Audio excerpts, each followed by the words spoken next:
नमस्कार मंडळी, गावाकडची चव ह्या युट्यूब चॅनल वरती आणि फेसबुक पेज वरती तुमचं सगळ्यांचं मनापासून स्वागत आहे. मला का नाही आता दादांच्या आणि वहिनींच्या अशा कमेंट आल्या की ताई तुम्ही आमटीची रेसिपी, डाळीच्या आमटीची रेसिपी करून दाखवा. आता बऱ्याच जणांचे का नाही डाळीच्या आमट्या बनवल्या जातात. तूर डाळीची केली जाते, मुगटाच्या डाळीची केली जाते, उडदाच्या डाळीची केली जाते आमटी, किंवा हरभऱ्याच्या डाळीची सुद्धा आमटी केली जाते. पण मी आज का नाही काळ्या घेवड्याच्या डाळीची आमटी बनवणार आहे. आमच्या सातारा जिल्ह्यामध्ये आणि कोरेगाव तालुक्यात का नाही काळं घेवडं पिकलं जातात. कुणी असं थोडकी जर रानं असतील तर घरगुती खायापुरती का नाही काळं घेवडं पेरलं जातात. आम्ही पण आम्हाला घरगुती खाण्यासाठी का नाही असे काळे घेवडं करतो आणि त्याची जात्यावरती डाळ बनवतो. आणि हे डाळीची आमटी का नाही एक नंबर होती बघा. अगदी तुमच्या अंडी मटणाला सुद्धा मागं सारत असते. तर आपण का नाही साध्या आणि सोप्या पद्धतीने का नाही डाळीची आमटी बनवणार आहे एकदम कमी साहित्यात. तर चला बघून घेऊया. साहित्य लागतंय का नाही ही बघू. इकडं बघा ही काळ्या घेवड्याची डाळ, देशी काळ्या घेवड्याची डाळ. ही थोडी थोडी अशी फलपट निघलेली नाहीत. डाळ बनवताना आम्ही काय करतो, ह्या डाळीला का नाही भाजून घेतो चांगलं आणि 2 दिवस उन्हात तापवतो आणि मग एका नाही जात्यावरती भरडून ह्याची डाळ तयार केली जाते. आता एकाची डाळ म्हणलं का नाही त्याला फलपाट राहत नाहीत. आता एक अर्ध फलपाट जरी राहिलं तरी सुद्धा का नाही आपण शिजत घालताना त्याच्यावरती जी फेस येतो आणि जी ह्या अशी टरपलं निघतात का नाही तेव्हा ती आमटीतली टरपलं निघून जातात. ही 1 वाटी घेवड्याची डाळ घेतलेली. इकडं 2 तोरांब्या कडीपत्त्याच्या घेतलेल्या इथं, कोथिंबीर घेतलेली, चवीपुरतं मीठ घेतलेले, थोडी लाल मिरची पावडर घेतलेली, ही घरचा कांदा लसूण मसाला घेतलेला आहे, जिरं थोडंसं घेतलेलं, 1 तुकडा खोबऱ्याचा घेतलेला आहे आणि इकडं लसूण घेतलेला आहे आणि इकडं तेल घेतलेलं आहे. तर सगळ्यात अगोदर आपल्याला काय करायचंय, चूल पेटू नये ही डाळ शिजत घालायची. पेटलेली आता ह्या चुली उकडे ठेवायची आपल्याला आणि जेवढं आपल्याला पाणी घालायचं ना डाळ शिजवायला पाणी घालायचंय.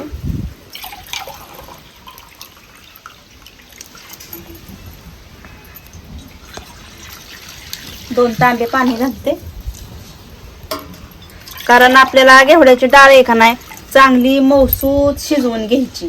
अगदी मेणासारखी शिजवून घ्यायची मौसूद. त्याच्यामुळं का नाही 2 तांबे पाणी घातलेलं आहे आणि इकडं वाईट डाळ आहे का नाही पाणी वाईट सोमाट होस्तवर डाळ वाईट पाकडून घेते. काय होतं एखादं फलपाट जरी असलं का नाही तरी ती निघून जातो. असं असं पुढं येतं फलपाट आणि शिजत घातल्याने सुद्धा पुढं येतं ते.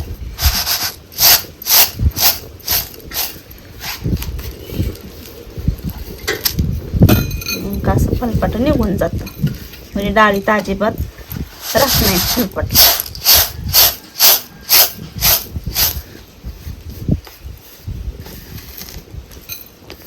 मी पाकडून घेतलेले आहे आणि इकडं पाणी सुद्धा सोमट झालेले. लय पाणी कडक करायचं नाही, आपल्याला सोमटच करायचंय. आता ह्याच्यात डाळ घालते आणि थोडंसं मीठ टाकते म्हणजे पटकन डाळ शिजली जाते. बघू शकता तुम्ही नुसती डाळ आपण पाण्यात वतल्याबरोबर आहे का नाही कसं असं त्याच्यावरती फलपट आले. आता जशी जशी शिजेल का नाही तशी ह्याच्यावरती फलपट येते. मग ही आपण फलपट अशी काढून घ्यायची. घेवड्याच्या डाळीची आमटी रंगाने थोडीशी काळी दिसते का तर ती मुळातच काळे घेवडा असते. आता ह्याच्यावरती झाकण ठेवते. आता डाळ शिजस्तवर आपल्याला मसाला करून घ्यायचा आहे. आता मसाला कुटून घ्यायचा आहे त्याच्यासाठी मी 1 तुकडा खोबऱ्याचा घेतलेला आहे. इथं लसूण घेतलेला आहे आणि कोथिंबीर घेतलेली. एवढं आपल्याला टिचून घ्यायचं आहे. एकदम नुसता लसणाच्या 2-4 पाकळ्या जरी खुडून टाकल्या आणि 2-3 काड्या कोथिंबीरीच्या जरी टाकल्या का नाही तरी पण आमटी लई भारी होती. पण मी खोबरं सुद्धा घेतलेलं आहे. आता ही सगळं अगोदर टिचून घेते आपली डाळ शिजस्तवर.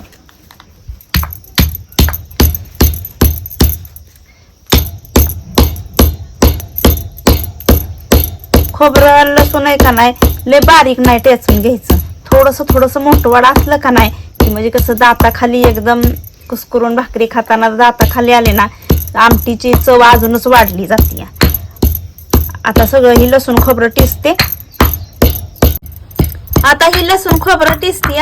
आता वाईज डाळीला उकळी आली का बघूया.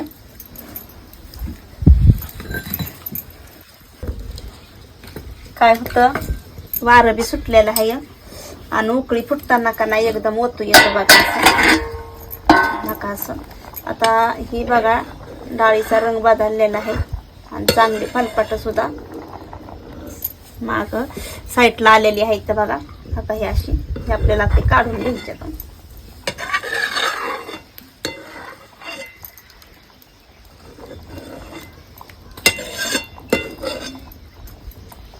मस्त अशी डाळ उमलायला लागलेली आहे.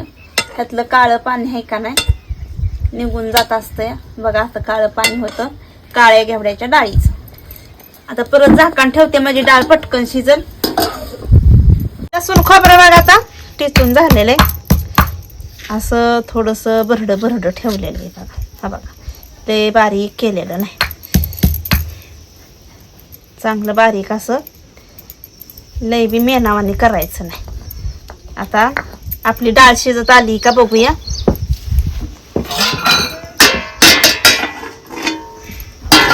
मस्त अशी चांगली डाळीला उकळी आलेली आहे बघा.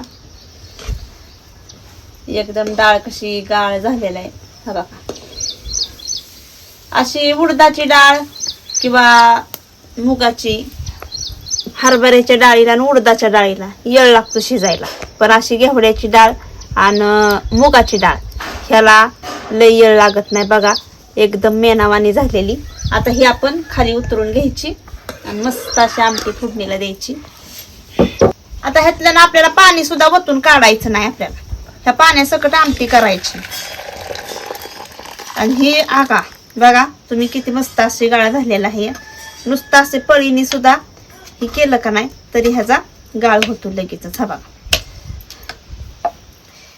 आता सगळी डाळ ह्या पातेल्यात ओतून घेते. ह्याच कढईत आपल्याला आमटी करायची.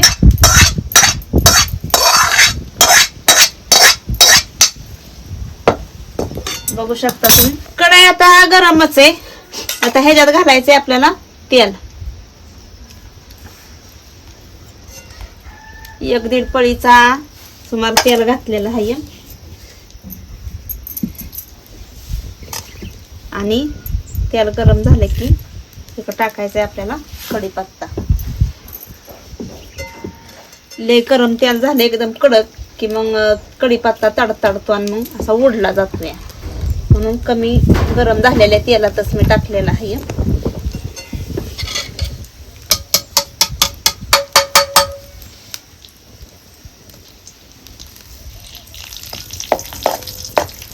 जसं जसं तेल गरम होतं का नाही तसा कढीपत्ता चांगला तळून निघतो तेलात. आता इकडे टाकायचं थोडंसं जिरं. एवढं बारीक चमच्याचा अंदाज टाकायचा आपला.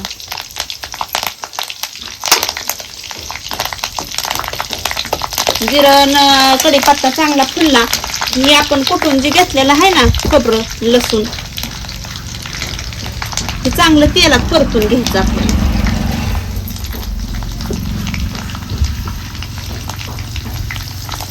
चांगलं आंबोळ असं भाजून घ्यायचं. लय बी करपावायचं नाही. लय करपलं किंवा लय लालसर भाजलं का नाही की मग करपाट आमटी लागते. असं आंबोळ भाजून घ्यायचं चांगलं.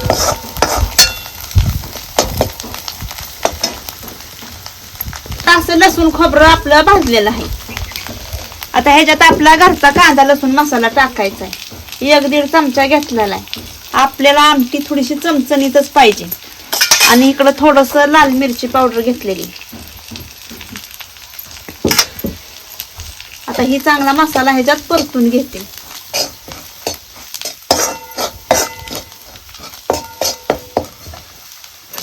चांगला मसाला परतून झालेला आहे. आता ही शिजवून घेतलेली डाळ ह्याच्यात ओतायची.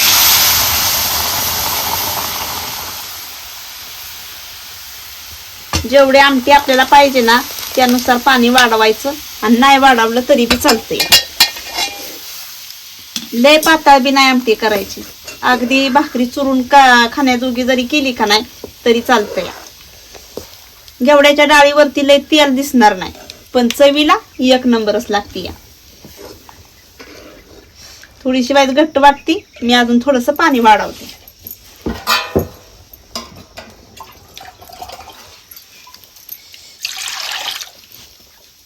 ज्या पातेल्यात आपण डाळ वतली होती का नाही त्यात असं पाणी टाकून जरी टाकलं का नाही तरी चालतंय. आता नुसती उकळी जरी फुटली की लगेच जेवाय घ्यायचं, कारण ह्याच्यात काय आता शिजायचंय का, कारण आधीच आपली डाळ शिजलेली आहे. मस्त अशी बघा कशी वाजता एकच नंबर येतो या. उकळी काय लगेच फुटते या. आता डाळ शिजत घालताना आपण मीठ टाकलं होतं, आता थोडस चवीपुरतं मीठ टाकायचं. आता 2 उकळीच घ्यायच्या आणि लगेचच जेवाय घ्यायचा.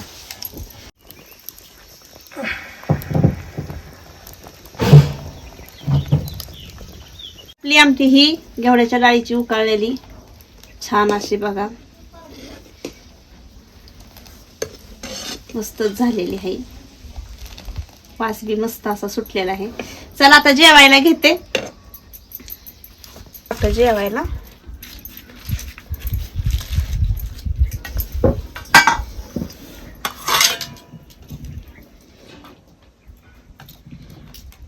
दिसताना कशी दिसती पण ह्याची चव लय भारी असते.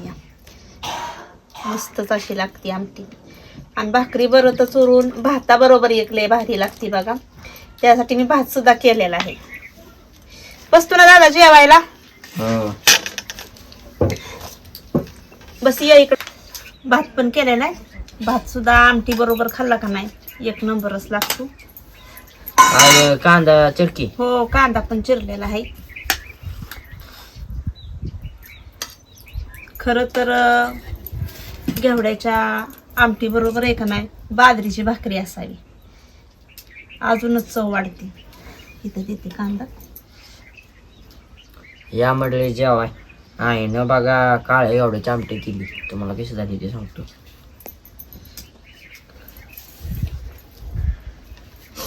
एकदम साध्या सोप्या पद्धतीने केलेली आहे. पण कसं बी तुम्ही थोडं साहित्यात जरी अशी आमटी बनवली का नाही आणि चुलीवरच ते एक नंबरच चवला देते. तुमच्या अंडी मटणाला सुद्धा मागं सारती आणि ही राना माळात न्यायला किंवा आपल्या सकाळच्या जेवणात सुद्धा आपला येळ चालती करत असते. आमच्या भागाला बाई जास्त कडधान्य पिकतं, चवळी मूग असं काळं घेवडं दिशी वाटाणं. पण अशा आमट्या करून खाल्ल्या ना कडधान्य तर आपल्या शरीराला लागतच असते. ते तर मी या जेवायला मंडळी. कशी काय झाली आमटी? एकच नंबर झाली.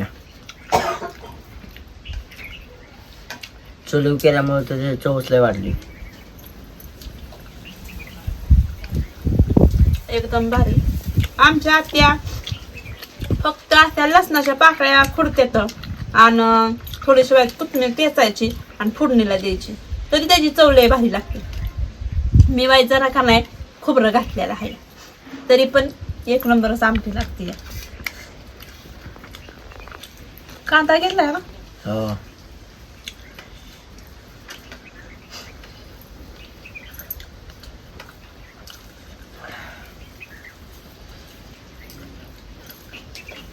मग चला मंडळी, आमचा जर आजचा व्हिडिओ जर तुम्हाला आवडला असेल तर आमच्या व्हिडिओला लाईक करा, शेअर करा, सबस्क्राईब करा. आणि काळ्या घेवड्याच्या डाळीची आमटी कशी काय झाली का नाही ती कमेंट मध्ये कळवायला नक्कीच विसरू नका. चला भेटूया पुढल्या रेसिपी मध्ये एक नवीन पदार्थ घेऊन. तोपर्यंत धन्यवाद.